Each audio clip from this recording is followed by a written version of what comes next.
Donc, j'aimerais dire un bonjour à tous et à toutes. Merci d'avoir accepté l'invitation à cette midi-conférence sur l'éthique appliquée à la robotique. Donc, c'est suite à la lecture de l'essai Faire la morale au robot de Martin Gibert. Petit livre très sympathique que j'ai eu beaucoup de plaisir à lire. Ça se lisait très bien, du vrai bonbon. Puis là, je suis pas en train de te lancer des fleurs, je le pense vraiment. C'était très appliqué. Donc, si vous cherchez quelque chose d'éthique appliqué, je pense que ça peut être vraiment une bonne petite lecture de chevet. Ça se lit en une soirée, pas de problème. Donc, merci beaucoup. Donc, Martin Gibert est un chercheur, philosophe et chercheur à l'éthique à l'Université de Montréal. Il a déjà publié L'imagination en morale en 2014 et puis Voir son steak comme un animal mort, paru aussi en 2015. Donc, il fait aussi partie du centre de recherche Ivado dans la valorisation des données là, en intelligence artificielle. Donc, je vais vous laisser dans les paroles de Martin pour la suite des choses. Bonjour à toutes et à tous. Comme vous le constatez, c'est pas parce qu'on fait de la recherche en éthique de l'intelligence artificielle et qu'on est forcément très doué avec PowerPoint. Il faut dire que ça change beaucoup. Ces choses-là, ça avance et vous devez le savoir si vous êtes aux études là-dedans. Donc aujourd'hui, je vais vous présenter le livre Comment faire la morale aux robots et puis échanger avec vous sur diverses questions donc en éthique de l'intelligence artificielle qui est ma spécialité. Rapidement, mon parcours. Donc, j'ai grandi dans la campagne profonde en Auvergne, là, à gauche en bois, avec mon père qui me tient par les pieds, ce qui me donne le goût de devenir philosophe, c'est-à-dire de regarder le monde avec une perspective particulière. Et puis, quelques années plus tard, j'ai fait un doctorat à l'Université de Montréal donc sur le rôle de l'imagination en morale, le premier livre. C'est un doctorat dans ce qu'on appelle la psychologie morale, qui est l'étude, non pas l'éthique, c'est qu'est-ce qui est bien ou mal de faire. La psychologie morale, c'est pourquoi est-ce qu'on a les intuitions morales qu'on a. C'est essayer de comprendre la psychologie derrière nos intuitions, nos comportements moraux. Ensuite, donc, comme le rappelait Julien, j'ai écrit ce livre sur, en fait, la psychologie morale appliquée au véganisme, appliquée à notre perception des animaux. Et puis, autour de 2017, j'ai donc été embauché à l'Université de Montréal comme chercheur en éthique de l'intelligence artificielle et des données massives. C'est ça le titre complet. Je suis attaché donc au centre de recherche en éthique et à l'Institut de valorisation des données. Dans ce cadre-là, j'ai pas mal travaillé sur la déclaration de Montréal pour un développement responsable de l'intelligence artificielle.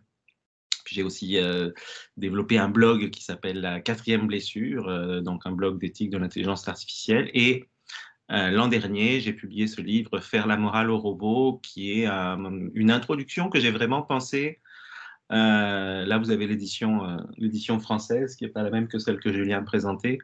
J'ai vraiment pensé comme quelque chose qui pourrait être lu par des étudiants en robotique, en ingénierie. Quoi. Ça s'adresse vraiment pas simplement aux philosophes, parce que c'est dense, mais tout est défini. Donc, il est, je pense, accessible à tout un chacun. Alors, quand on parle de faire la morale au robot, quand on parle des enjeux éthiques autour de la robotique, évidemment, la première chose qui vient en tête, ce sont les lois de la robotique d'Asimov, donc qui n'était pas du tout un spécialiste d'IA, mais un écrivain de science-fiction qui écrivait en 1942, il a écrit tout au long du XXe siècle, mais en 1942, il a publié dans une nouvelle ces lois qui, dans son univers, il y a des robots très très perfectionnés et il se demandait comment réguler ces robots. Et il avait proposé donc les 3 lois suivantes. Premièrement, un robot ne peut porter atteinte à un être humain ni en restant passif permettre qu'un être humain ne soit en danger, ce qui paraît une bonne idée. Là, on assure la sécurité des robots quand on s'assure que les robots ne vont pas faire de tort aux humains. Deuxième loi, un robot doit obéir aux ordres qui lui sont donnés par un être humain, sauf si de tels ordres entrent en conflit avec la première loi. Donc là, il a bien pensé à hiérarchiser ces lois en disant c'est la première la plus importante, puis si la première est réglée, ben, ça serait bien que les robots obéissent aux humains. Là aussi, ça paraît être une bonne idée. Et puis, troisième loi, un robot doit protéger son existence tant que cela n'entre pas en conflit avec la première ou la deuxième loi, un genre de principe d'auto-conservation. Donc, on pourrait penser que le travail a été fait une bonne fois par Asimov, qui nous présente trois principes qui semblent avoir du bon sens. Et ça a même été présenté avant que l'intelligence artificielle ne naisse officiellement. Là, ça arrive plutôt en 1956. Mais en fait, comme vous vous en doutez, c'est pas le cas parce qu'il y a plein de situations auxquelles sont confrontés les ingénieurs, les programmeurs, les programmeuses d'algorithmes qui ne peuvent pas du tout être résolues simplement en se référant à ces lois-là. Et c'est pour ça que de plus en plus, on entend parler d'éthique des robots, d'éthique des algorithmes, d'éthique de l'intelligence artificielle. Alors justement, pour s'y repérer dans tous ces domaines d'éthique appliquée à des techniques, ben, je vous propose le tableau suivant. On pourrait dire que le plus grand ensemble, donc là on est dans l'éthique appliquée, hein, il y a différentes formes d'éthique, mais là on est dans l'éthique appliquée, et le plus grand chapeau, ça serait l'éthique appliquée à la technologie, qui est un domaine très large, puisqu'on peut s'intéresser à l'éthique des marteaux, aussi bien qu'à l'éthique des centrales nucléaires.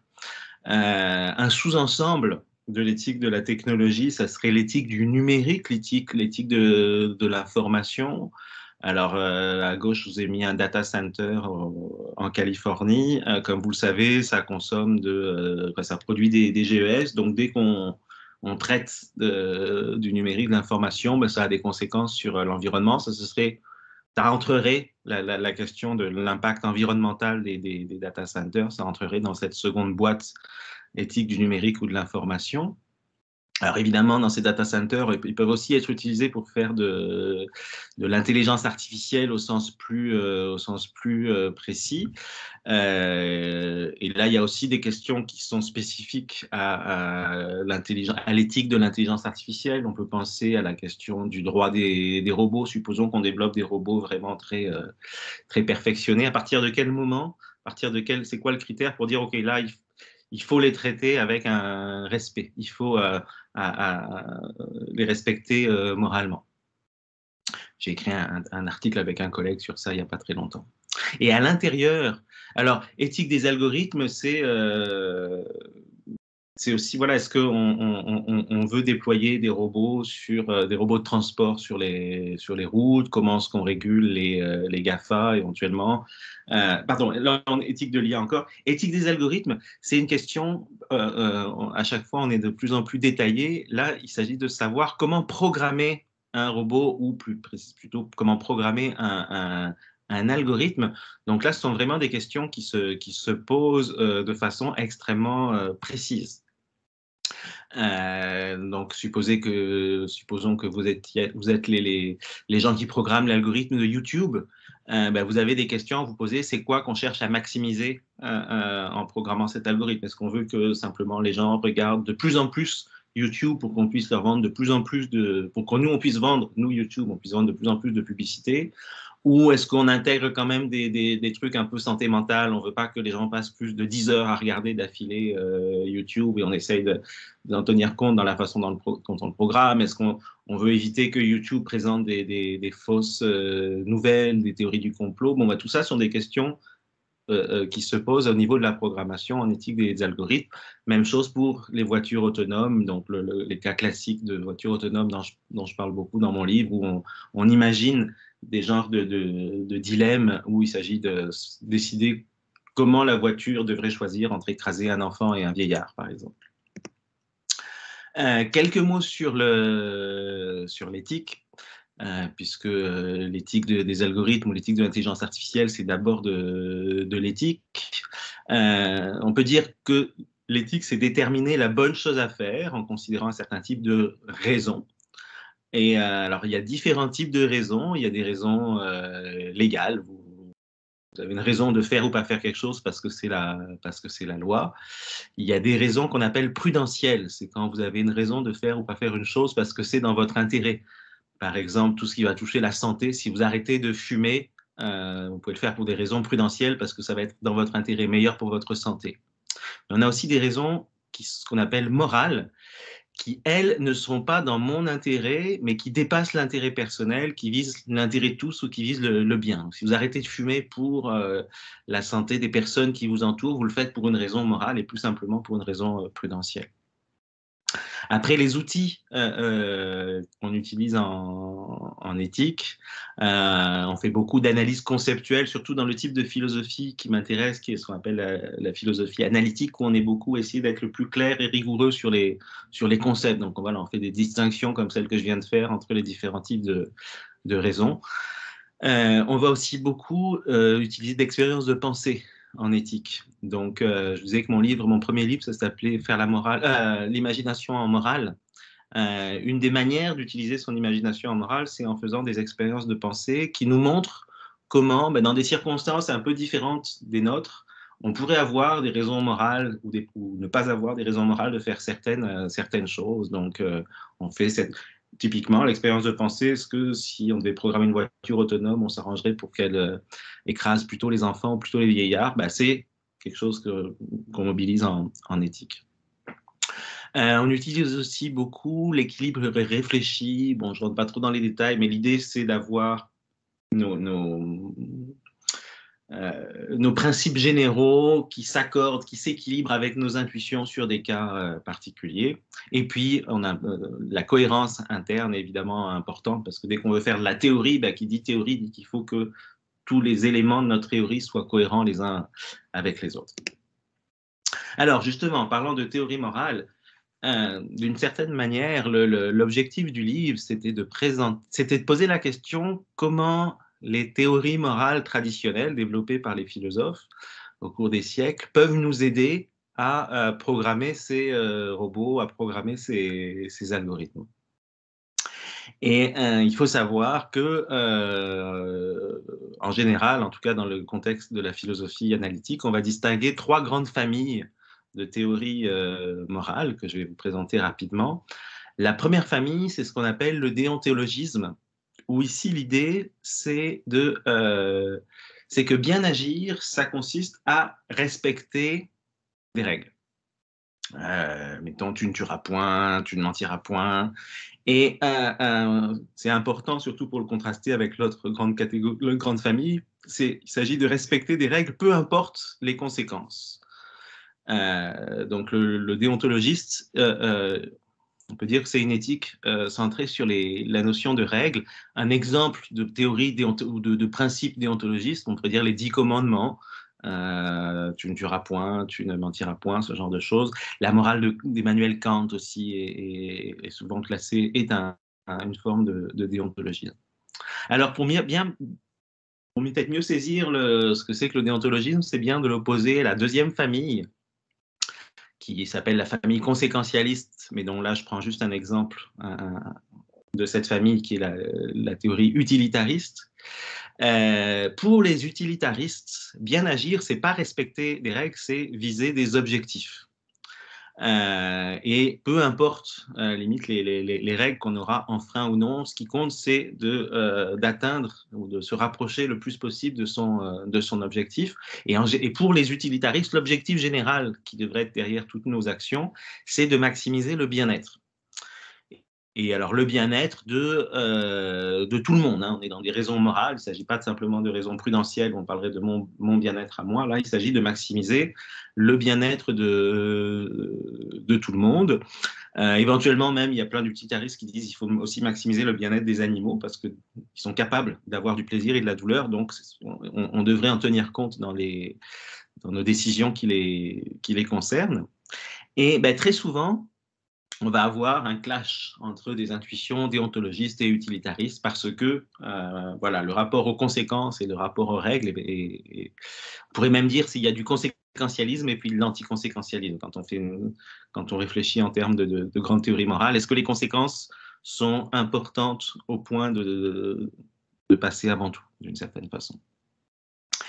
Et puis, il y a une troisième théorie. Alors, le philosophe qu'on associe, l'inventeur de l'utilitarisme s'appelle Jeremy Bentham, un représentant contemporain de l'utilitarisme, ça serait par exemple le philosophe Peter Singer. Troisième théorie, troisième famille de théories morales qui remonte aussi loin que Aristote, donc dans l'Antiquité grecque, l'éthique de la vertu. Ici, bien agir, ça consiste à suivre un bon exemple, et peu importe les règles ou les conséquences qui viennent avec. Donc l'éthique de la vertu, c'est une théorie qui se focalise non pas sur l'action comme le déontologisme, non pas sur les conséquences de l'action comme l'utilitarisme, mais vraiment sur l'agent, sur la personne qui agit et qui se demande c'est quoi être une bonne personne, et puis pour répondre à la question quelle est la bonne chose à faire, ben, elle dit ben, la bonne chose à faire, c'est ce qu'une bonne personne ferait dans des circonstances analogues. Alors après, des exemples des exemples de théories. Pour chaque théorie de la vertu, il va y avoir des modèles particuliers ou des vertus à suivre, mais on pourrait penser que pour plein de gens, Jésus est une bonne personne, et puis que se demander qu'est-ce que Jésus ferait dans cette situation, c'est une façon de répondre à la question quelle est la bonne chose à faire. On peut penser que Greta Thunberg est aussi une bonne personne, en tout cas qu'elle a des vertus de courage, de justice, et s'inspirer d'elle dans nos actions. Bon. Voilà pour un cadre très général des trois familles. Alors évidemment, chacune d'entre elles, chacune de ces théories se heurte à des difficultés spécifiques. Dans le cadre du déontologisme, tout irait bien si on n'avait qu'une seule règle, mais malheureusement, souvent, il y a plusieurs règles en jeu, donc ne pas tuer, ne pas mentir, et puis on peut tout à fait avoir des situations où ces deux règles nous conduisent à des actions divergentes. Donc là, ça oblige les déontologues à hiérarchiser, à pondérer les règles, et c'est pas toujours facile à faire. Ce n'est pas un problème que les utilitaristes ont, parce qu'eux, ils n'ont qu'une seule métrique pour savoir si une action est correcte ou pas, c'est dans quelle mesure elle maximise le bien-être. En revanche, la difficulté pour les utilitaristes, c'est que les conséquences, c'est au futur, les conséquences sur le bien-être des gens, ça se passe au futur, et le futur est par définition incertain, donc il faut dealer avec cette incertitude.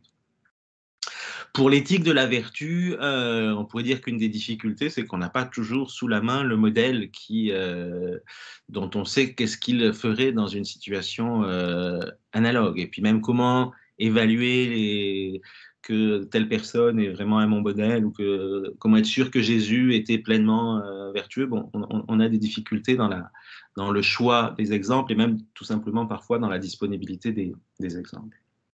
Alors je vous disais, ces trois théories morales, comment est-ce qu'elles pourraient nous aider à fabriquer des robots, à faire la morale aux robots? Et alors là, il faut savoir qu'il existe différentes techniques d'intelligence artificielle. Ça aussi, c'est quelque chose que j'évoque dans le livre. D'une part, un peu, si on prend les choses d'un point de vue historique, on a commencé par avoir des systèmes experts qui sont des systèmes qu'on appelle programmés ou codés à la main, où tout ce que la machine fait ou tout ce que l'algorithme fait, c'est de suivre un certain nombre de règles, ceci implique cela, etc. Donc, par exemple, un script de jeu vidéo, puis là, je vous ai mis une image du jeu Age of Empires, où il y a tous les personnages non joueurs qui font leurs affaires dans leur coin, et équivalent qui réagissent et qui attaquent si vous rentrez dans le château, je ne sais quoi. Ben, ils sont programmés en suivant des scripts. Ils font un peu tout le temps la même chose, ou alors si c'est pas tout le temps la même chose, c'est qu'on a ajouté du random dans le script, mais c'est scripté. Tout est codé. Les programmeurs et les programmeuses ont un peu pensé à tout d'avance. Alors, c'est pas du tout ce genre de technique dont on parle depuis une dizaine d'années.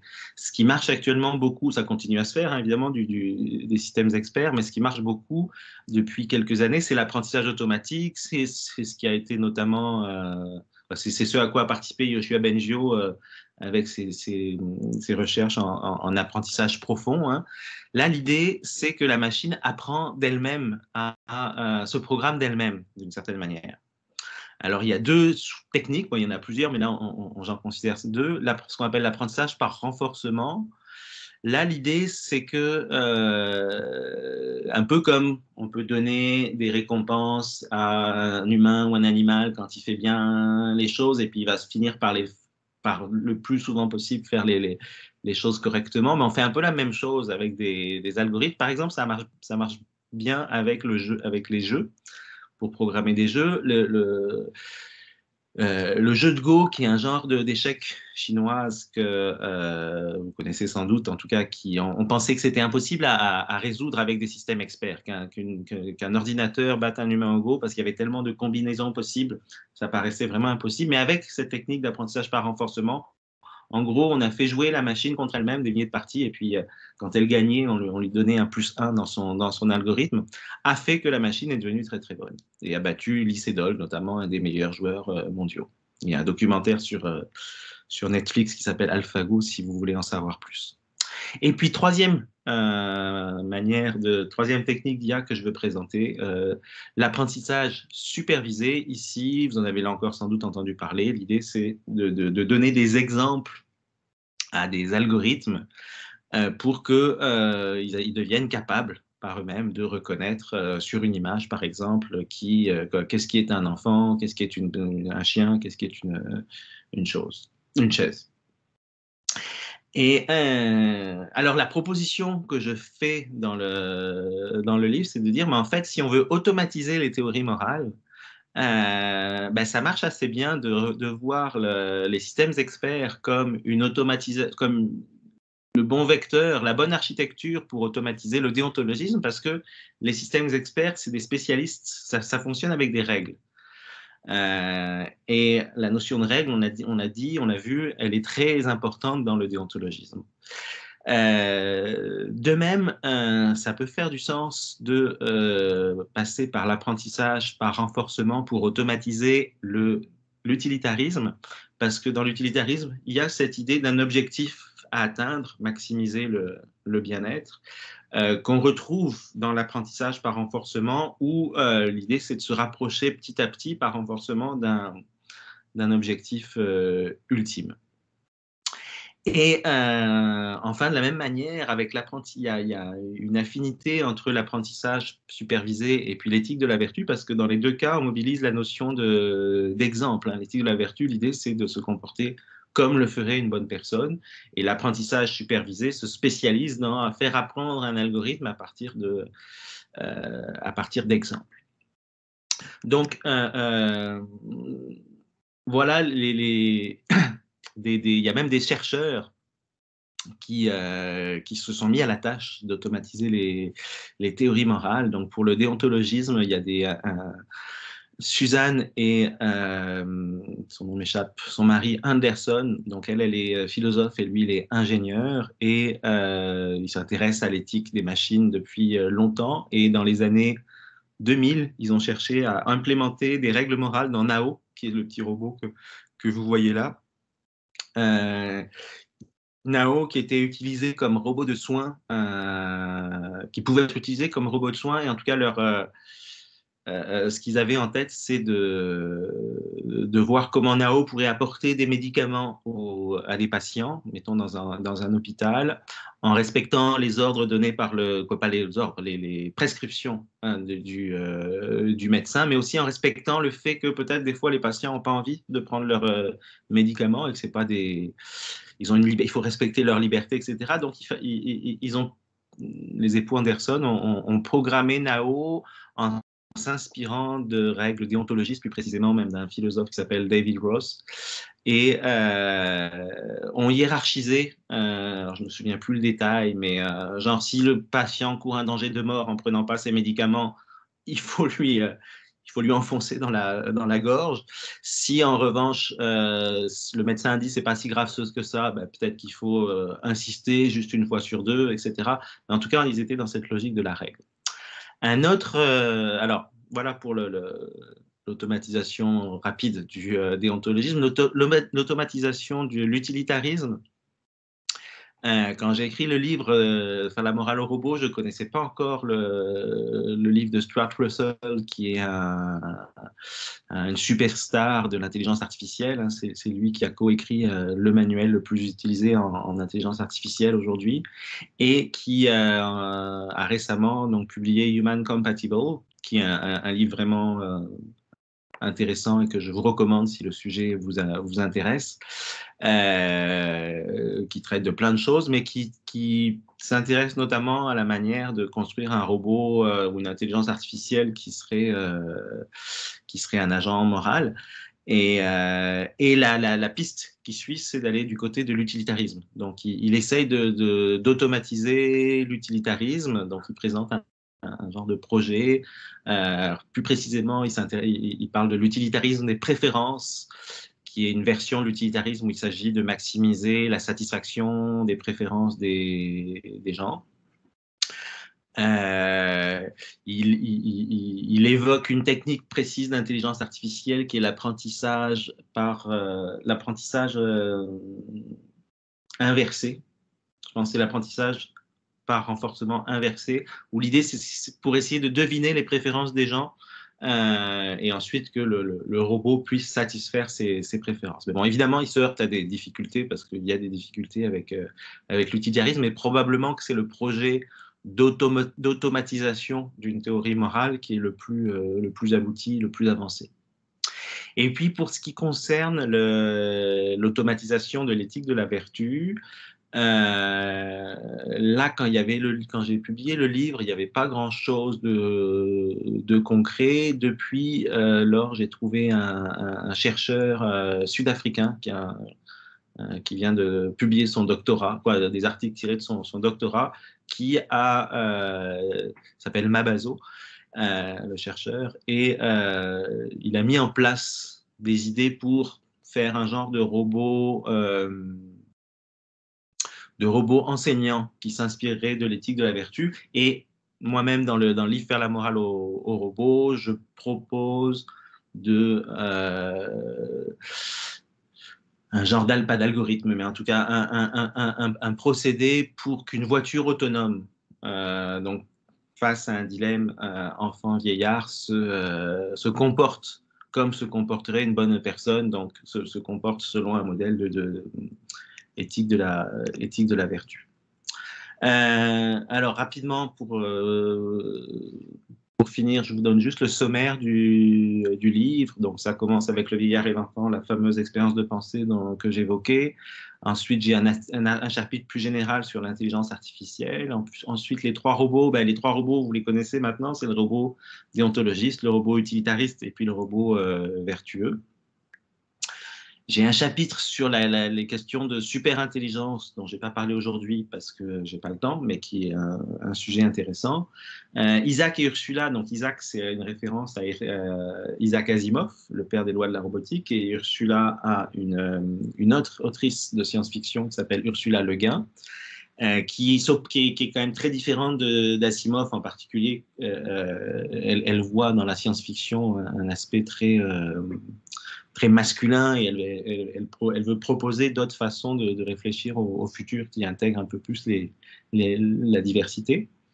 Ensuite, on a un chapitre de métaéthique qui sont des questions morales un peu plus fondamentales. Et donc, le dernier chapitre, faire des robots vertueux, c'est là où je propose ma propre version d'une architecture vertueuse pour ce qu'on appelle des agents moraux artificiels. Et pour conclure, sans conclure, mais s'il y a une chose, si vous ne lisez pas le livre, mais une chose que j'aimerais que tout le monde retienne, c'est cette distinction entre l'éthique et la science.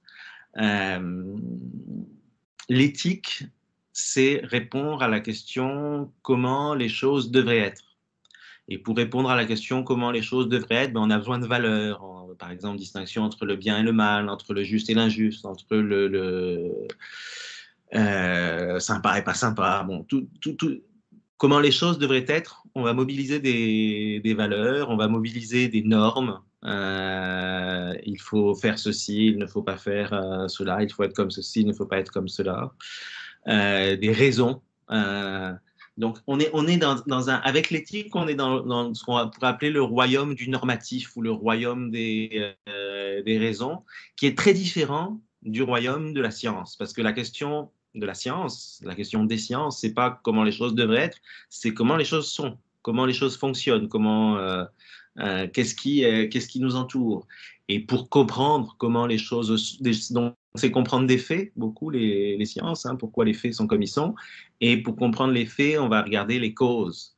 La science, elle s'intéresse aux causes, quand l'éthique, elle s'intéresse aux raisons. Et les causes et les raisons, ça a l'air souvent dans le langage, on mélange, mais quand on réfléchit et qu'on essaye de faire des classements métaéthiques propres dans sa compréhension générale de tout, ben, les causes et les raisons, c'est vraiment de deux ordres différents parce que les causes, c'est entre les faits, alors que les raisons, c'est plus entre des choses de l'ordre des normes.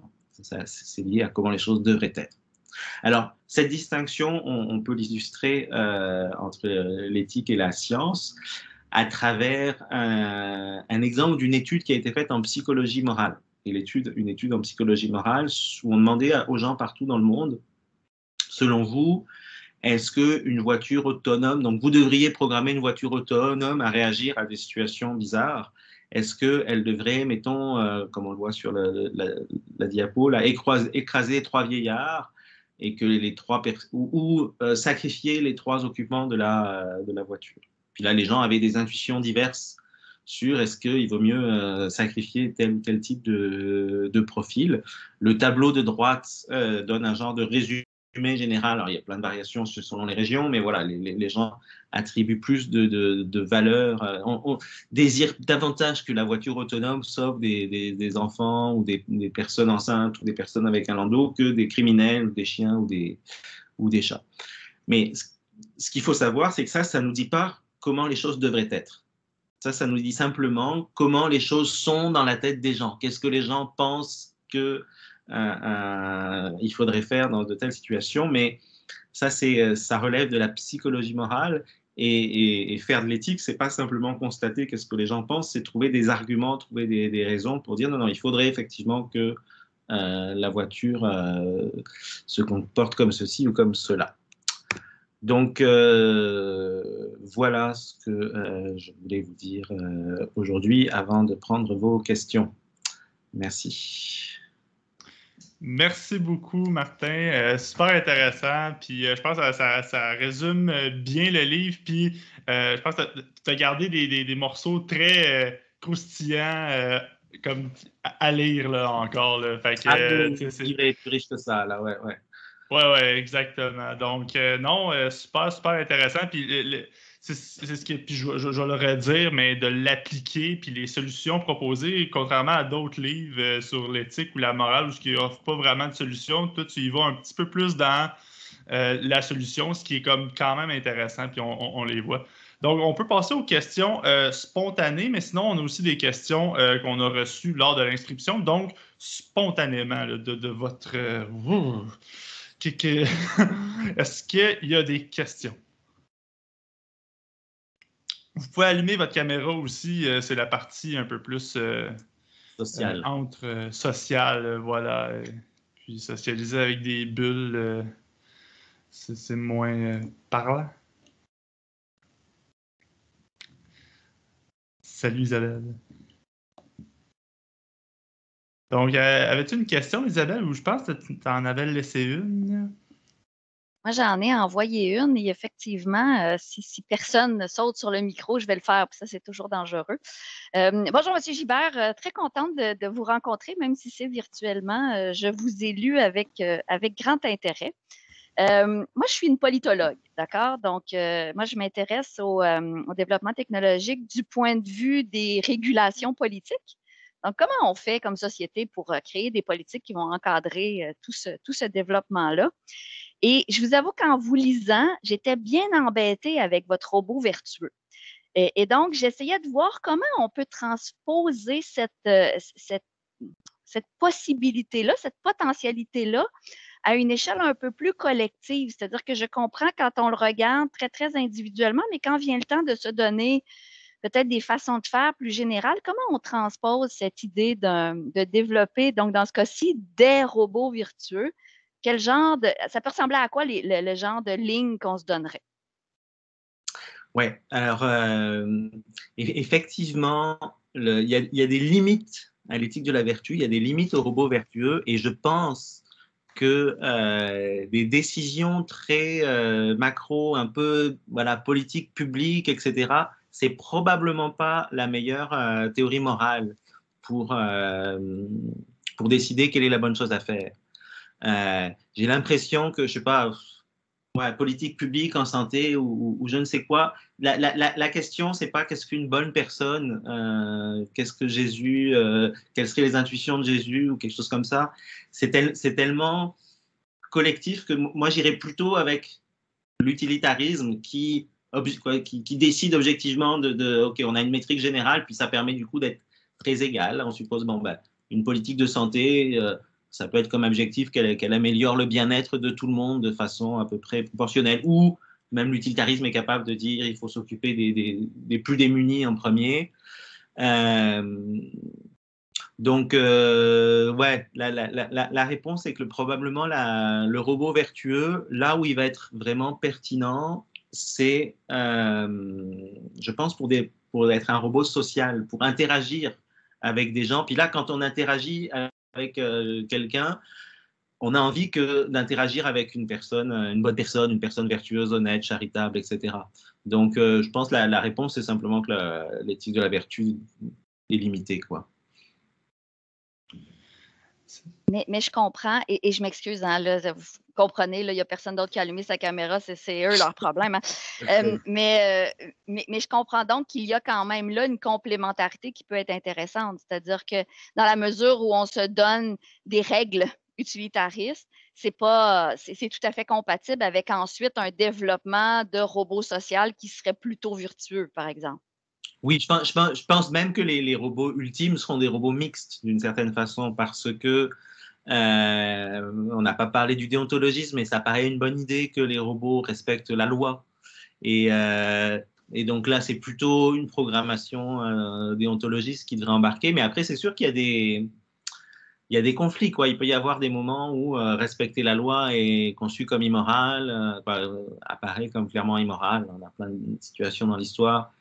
Il y a aussi des zones où, voilà, des choses sur est-ce qu'un robot conversationnel devrait mentir ou pas? Bon, la loi interdit pas de mentir, bah, sauf dans une situation très très particulière, mais et donc là, c'est une question morale et là, peut-être que le robot vertueux a des choses intéressantes à apporter, quoi. J'aime bien l'exemple dans le livre de est-ce que si on demande à Alexa, si un enfant demande à Alexa si le Père Noël existe, est-ce qu'Alexa devrait lui dire non ou genre devrait-elle mentir? Donc, c'est un très bon exemple. Moi, de la façon que je le vois, parce que j'ai lu d'autres ouvrages qui parlent, mettons, des robots en termes d'interaction humain-robot, je pense que ce qui serait peut-être intéressant, c'est de savoir que l'utilisateur, ce qui serait important, c'est que l'utilisateur sache à tout moment, du moins sur quel principe le robot est en train d'opérer. Donc, est-ce que le robot est en train d'opérer sur une base déontologique utilitariste ou sur une base de la vertu? Mais si l'utilisateur ne le sait pas, c'est un peu difficile à ce moment-là de pouvoir s'interfacer avec. En tout cas, ça supposerait que tout le monde connaît la différence entre les trois théories, et ce qui est pas le cas, mais ça serait bien. De toute façon, quelque chose qu'on voit, je pense, c'est que quand on se pose des questions sur comment on devrait programmer les robots, selon quelle théorie, avec quel type de normes et de valeurs, plus il va y avoir de gens qui vont participer à la conversation d'une certaine façon, meilleur ça va être. Parce que ça veut dire que, voilà, évidemment, si l'utilisateur il a des conceptions précises de la morale, c'est vraiment une bonne chose de l'impliquer. Le problème souvent, c'est que on est très feignant, on veut avoir le moins de choses à faire et puis on laisse les options par défaut sur les divers logiciels. Et donc, ça demande quand même que le constructeur choisisse une option par défaut et donc qui va être, mettons, utilitariste, déontologiste ou éthicienne de la vertu. Et éventuellement, oui, qui préviennent son utilisateur. Mais donc, la transparence, c'est clair, mais ça peut pas tout solutionner, quoi. Merci beaucoup. Isabelle, avais-tu d'autres questions ou c'est bon pour l'instant? Parfait. Bon, je pense que bon, une des questions qui revenait, ben, je pense que tu en Charles mentionnais un petit peu. a une question. Charles-Étienne. Oui. Oui, bonjour, Monsieur Gilbert. Charles-Étienne Daniel, je suis professeur de droit et technologie à l'Université de Sherbrooke.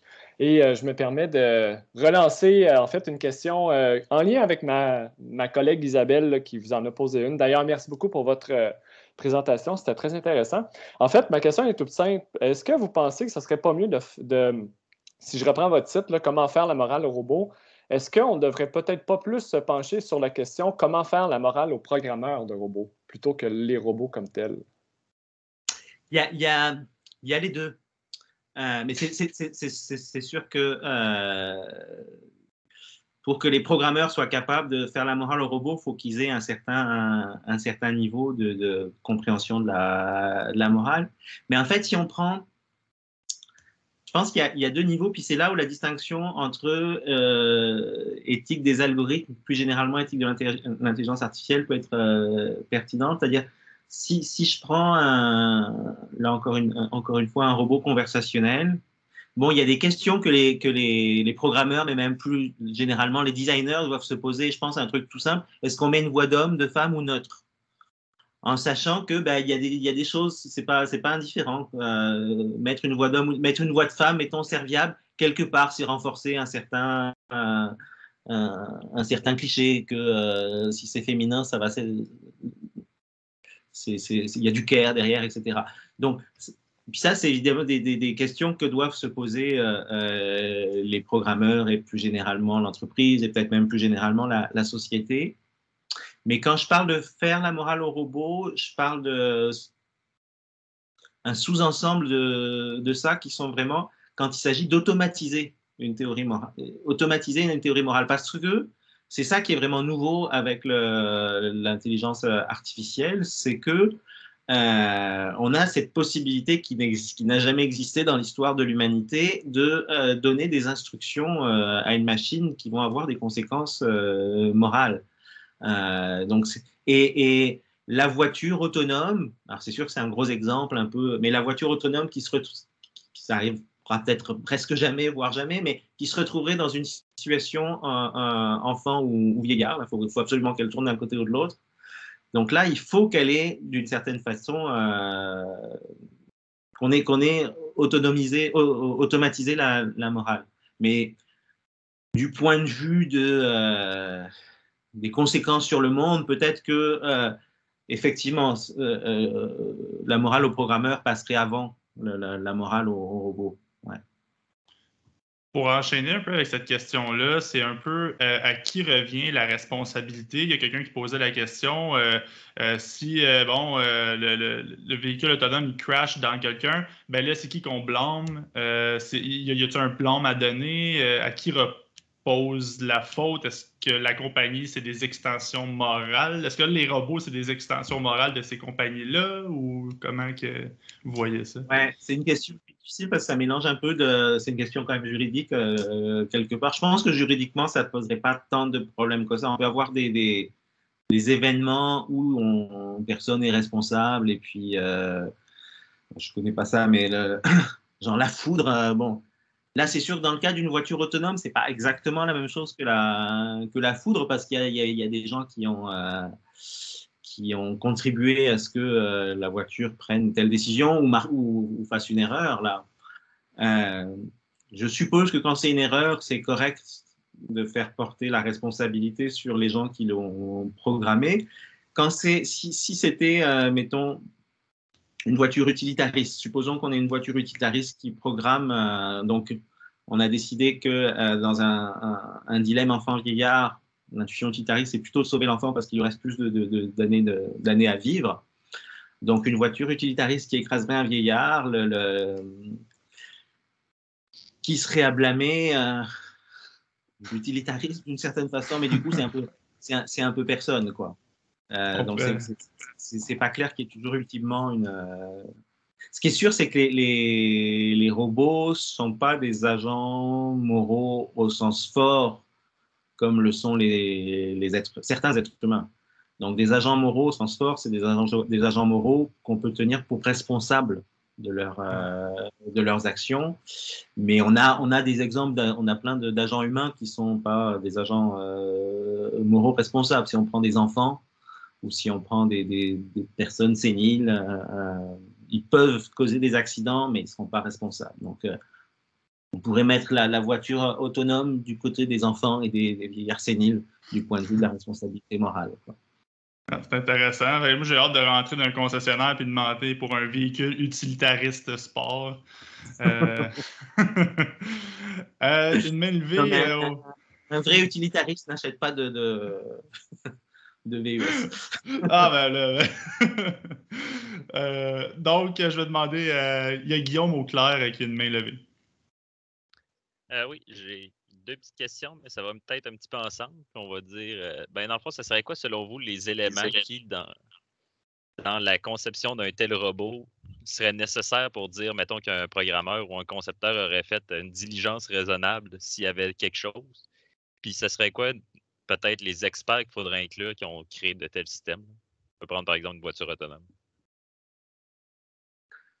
Alors là, ouais, le concept de diligence raisonnable, je sens que ça doit être un truc un peu précis en ingénierie ou dans le code de déontologie ou quelque chose comme ça. Donc là, je maîtrise pas assez pour me prononcer.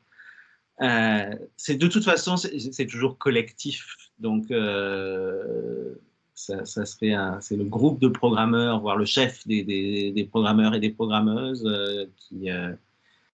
qui serait éventuellement imputable pour une erreur.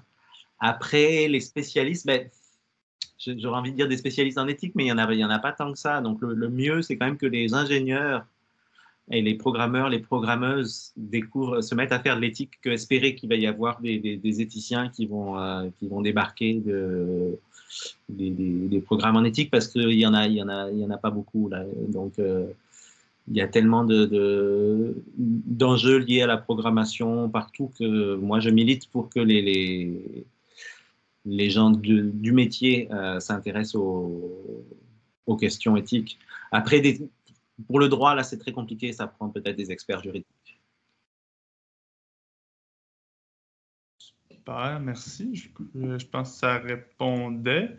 Dans les autres questions, s'il n'y a pas d'autres mains levées, on a ici l'utilisation croissante des algorithmes et robots dans les années à venir va-t-elle nécessairement augmenter le taux de chômage?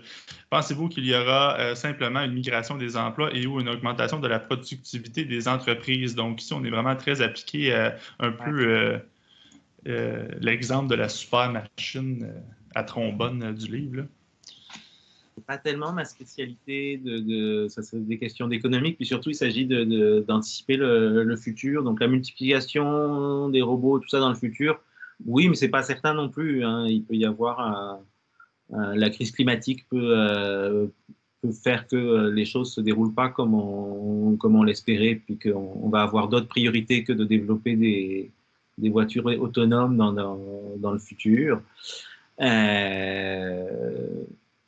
Mais bon, ça réglera la question par un mot plus grand, par un mal plus grand, donc c'est vraiment pas souhaitable. Pour ce qui est donc supposons que faisons comme s'il n'y avait pas de crise climatique et que les choses continuent comme elles ont commencé. J'ai pas vraiment ce que je lis à droite et à gauche, c'est que oui, ça va faire que des gens vont perdre des emplois. Par exemple, si les voitures autonomes se répandent, le métier de conducteur va plus être pertinent, mais c'est clairement pas pas à court terme. Et puis ce qu'il faut savoir aussi, c'est que le discours autour de la technologie, le discours autour des voitures autonomes, c'est souvent fait par les personnes qui ont intérêt à ce que on embarque et qui ont des choses à vendre et qu'il y a une espèce d'enthousiasme. Ça arrive, c'est pour très très bientôt. Et ça, c'est pas du tout sûr que qu'il y ait des changements brutaux à court terme. Après, à moyen, long terme, c'est sûr que l'idée générale avec l'automatisation, c'est de faire des tâches que les humains ne veulent pas faire. Puis des tâches que des humains ne veulent pas faire, ben, il y en a beaucoup, donc potentiellement, ça pourrait aller très loin. Et puis, je pense à un livre d'un auteur britannique, John Danaher, qui s'appelle Automation and Utopia, et donc, si vous voulez en savoir plus, j'ai une recension sur mon blog de ce livre-là. Donc, lui, il imagine un monde où vraiment le travail n'existe plus parce que tout a été remplacé par l'automatisation. Et puis, il voit quelle serait pour être la place de l'humain. Puis là, il fait des projections très utopiques. L'une, c'est de dire, bah, pour répondre à ça, il faut que l'humain devienne lui-même une machine. Donc, c'est un peu l'option cyborg. Donc, on résout le conflit entre l'automatisation et l'humain en faisant que l'humain devienne lui-même une machine. Mais John Danaher, et puis il m'a assez convaincu, montre que ça marche vraiment pas là, que c'est probablement pas une solution viable. L'autre que lui considère comme plus viable, mais qui est quand même très bizarre, c'est donc l'utopie, ce qu'il appelle l'utopie virtuelle, où là, l'idée, c'est effectivement, on ne travaille plus, et pour que notre vie soit intéressante, on la passe dans un monde virtuel, où là, on fait des jeux. En gros, on socialise. Donc, il essaye d'imaginer un monde où l'humain ne travaille plus, qui soit quand même intéressant, et puis c'est un monde où la réalité virtuelle occupe une très grande place. Donc, voilà. J'ai conscience que ce n'est pas une réponse économique qui est pertinente, là, mais les philosophes, ils n'hésitent pas à se lancer dans des grandes projections. Ben, je pense que c'est intéressant de juste avoir la référence Automation in Utopia. Peut-être que ça pourrait donner une bonne petite lecture de chevet.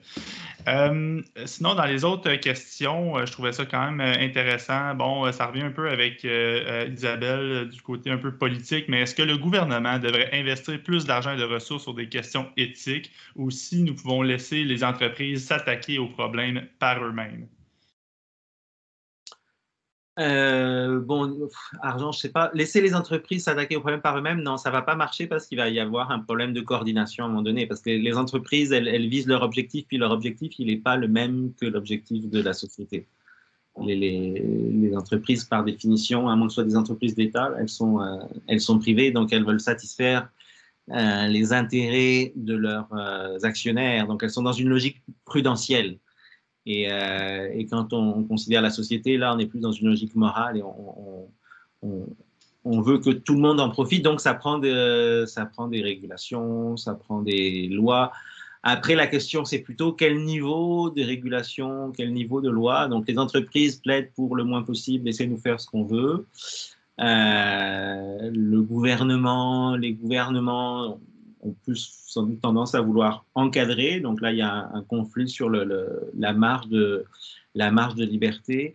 Une difficulté particulière avec les nouvelles technologies, c'est que ça change assez vite. Donc au niveau des élus, dans les députés et au gouvernement, les gens ne sont pas forcément à jour sur les dernières. Il y avait eu ça a été frappant aux États-Unis quand Mark Zuckerberg de Facebook avait été appelé au Congrès pour témoigner sur Cambridge Analytica.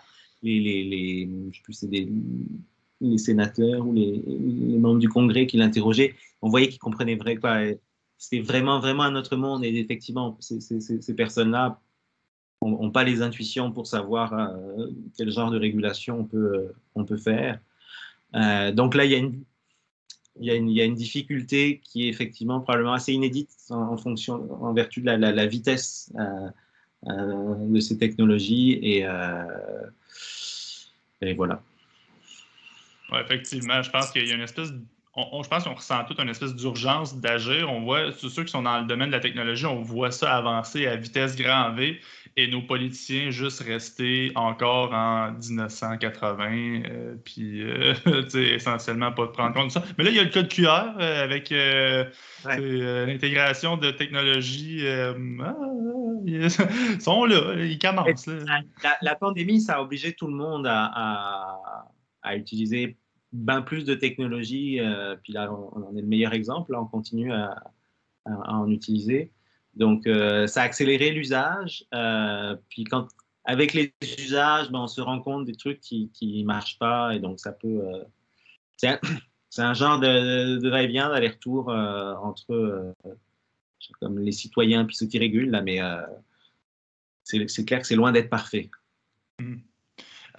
Puis, un peu pour faire du push là-dessus, est-ce qu'on pourrait éventuellement peut-être même penser à avoir une espèce de centre de certification, mettons des systèmes de robots autonomes, à partir de quel moment on pourrait dire, bon, ben là, tu interagis beaucoup, tu veux mettre ça sur le marché, il faut que ça passe devant, dans le fond, une espèce de comité d'experts qui va certifier que ça, ton robot il va prendre des décisions éthique, ou est-ce que c'est un peu déjà implicite dans la loi, mettons, avec les ingénieurs, où ils ont un code déontologique, ou est-ce qu'on aurait besoin d'une instance un peu plus, un peu comme on certifie pour le code électrique, est-ce qu'on pourrait certifier pour des usages éthiques, par exemple? C'est difficile. C'est difficile, mais c'est la question générale qui est difficile, parce que ce qui est difficile, c'est qu'on doit passer d'un niveau très général de règles, de principes éthiques, du genre maximiser le bien-être, du genre être honnête, à un niveau ultra concret, précis, qui est le niveau des algorithmes. Et c'est sûr qu'entre ces deux niveaux, d'un côté, il y a les règles de loi qui peuvent aider, mais là encore, les règles de loi, elles sont rarement si précises que ça. Puis c'est pour ça que des fois, il y a des procès, quoi, parce que il faut demander à un juge, OK, est-ce que là, ça tombait sous la loi ou ça tombait pas sous la loi qui est arrivé? Donc, ce à quoi on peut... Puis le niveau du code de déontologie aussi peut être pertinent. Et sans doute, on pourrait avoir une lecture assez ouverte du code de déontologie, disant, dans le code de déontologie, les principes sont là, tout est là pour faire des bons algorithmes. Mais après, j'ai l'impression que c'est plus la pratique, d'une certaine façon. C'est que plus les gens vont faire des erreurs, plus ils vont corriger leurs erreurs.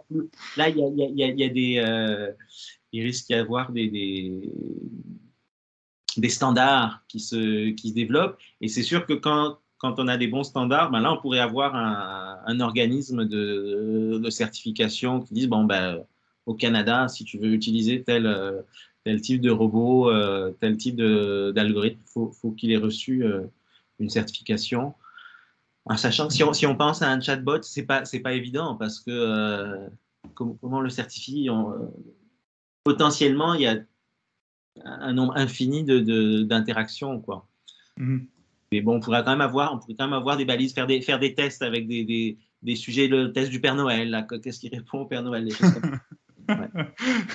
Est-ce que ça passe le test du Père Noël? Check. Ouais. C'est bon. Il y avait encore quelques petites questions, mais je pense que les questions ont été comme généralement été abordées. Donc, je pense que ça a été très intéressant. J'essaie de voir s'il y aurait peut-être une dernière. On va finir par une petite dernière, peut-être, si vous avez encore du temps. Moi, je l'aimais bien. Est-ce qu'il y a une limite à donner des facultés de raisonner à des robots d'un point de vue éthique? Alors. Jusqu'où que ça, c'est trop, là? Maintenant, on fait comme, OK, non, là... Là, je vais en profiter pour faire une distinction que je fais dans le livre qui est importante aussi, parce que faculté de raisonner, c'est pas si clair que ça veut dire. Si c'est donner de l'intelligence à un robot ou un algorithme, a priori, il n'y a pas forcément de limite. En tout cas, on sait que la limite de l'intelligence humaine peut être clairement dépassée dans certains domaines. Donc, aux échecs, ça fait longtemps que la limite de l'intelligence humaine est dépassée. Au jeu de Go, on pensait qu'on n'y arriverait jamais, mais c'est dépassé. Puis ça, en soi, Lee Sedol, le champion de Go, était un peu déprimé quand même quand il s'est fait battre par une machine. Mais il y a encore des gens qui jouent au Go. Puis il y a même des gens qui disent bah, la machine nous a appris un coup là ça nous fait voir le jeu d'une autre manière maintenant. Donc ça c'est pas un problème en soi. Moi, si je devais mettre des limites, je les mettrais pas forcément du côté de l'intelligence des machines, je les mettrais plutôt du côté de la sentience ou de la capacité des machines à éprouver des émotions. Puis là, je pense qu'il y a des limites morales. Pourquoi? Parce que pour l'instant, les machines ressentent rien. Là, il y a juste les êtres biologiques qui sont capables de ressentir. Mais après tout, si on pense que le cerveau est un genre de machine, rien n'empêche de penser qu'on puisse fabriquer des machines qui ressentiront des choses, ressentiront par exemple du plaisir et de la douleur. Et donc dans ce cas-là, on aurait des machines qu'on appelle sensibles ou sentientes. Mais ça, d'un point de vue moral, je pense qu'il y aurait de grosses limites à faire parce que si vous fabriquez des êtres, des entités qui ont une capacité de souffrir, ben vous créez un potentiel de souffrance énorme dans l'univers. Comme on sait que on peut vraiment avoir des scénarios, là encore un peu science-fiction, mais je sais qu'il y a un épisode de Black Mirror où il y a un genre d'objet qui contient une souffrance, qui contient une conscience qui souffre en permanence. Puis c'est un criminel, donc au départ c'est un genre de punition. Et les gens appuient sur un bouton, puis ils entendent cette conscience un peu purement algorithmique souffrir. Mais si on accepte que c'est de la vraie souffrance, puis il n'y aurait pas de raison de penser que ce n'est pas le cas, voilà, on peut créer beaucoup, beaucoup de souffrance. Donc là, il faudrait faire très, très attention avant de décider de doter un système d'intelligence artificielle de quelque chose qui ressemble à une capacité de souffrir en particulier. Pour les autres émotions, je ne sais pas, mais pour la capacité de souffrir, ça serait vraiment ennuyeux, quoi. Même si cette capacité à souffrir est artificielle, dans le fond. Ah. Si c'est faire semblant de souffrir, c'est pas. Si c'est un robot qui fait ça, il n'y a pas de problème. Mais si on a fabriqué son système d'intelligence artificielle de façon à ce qu'il y ait une vraie souffrance, puis encore une fois, je pense que ça serait possible d'un point de vue technique, pas à court terme, mais ouais, là, il y aurait un problème moral, en particulier pour l'utilitariste. Voilà, l'utilitariste qui disait que c'est le bien-être qui compte. Ben, le bien-être des animaux compte, mais si les robots sont capables d'avoir du bien-être, le bien-être des robots compte aussi. Et quand on voit comment on maltraite les animaux, il ne faut peut-être pas fabriquer des robots pour qu'on puisse les maltraiter, quoi. Ouais, non, ça c'est certain. Effectivement. Donc, super un gros merci d'avoir été là. Encore une fois, je répète à ceux et celles qui sont intéressés, Faire la morale aux robots, c'est un petit livre publié sur le site Atelier 10. D'ailleurs, il y a plein d'autres livres, des petits livres, des essais là, à l'Atelier 10. Super intéressant. Donc, je vous le recommande. Merci énormément, M. Gibert, de votre temps, je pense que ça a été apprécié. Est-ce qu'il y en a qui ont dit des choses dans le chat? Je dois vous quitter. Je vais vous quitter. Les meilleurs labos. Alex Talza qui dit les meilleurs labos sont les films et séries d'anticipation de type Westworld où les robots et les dérivés. Bref, on voit qu'est-ce que la science-fiction. D'ailleurs, c'était une des questions. Qu'est-ce que la science-fiction peut amener à l'éthique? Bref, ça nous confronte à ça. Les experts de penser la science-fiction. Exact. Donc, on est dans le petit schéma que vous avez montré tantôt. Donc, parfait. Merci beaucoup. Je vais arrêter l'enregistrement et puis OK. Tout. Je vais aller manger. Merci à toutes et à tous et bonne fin de session.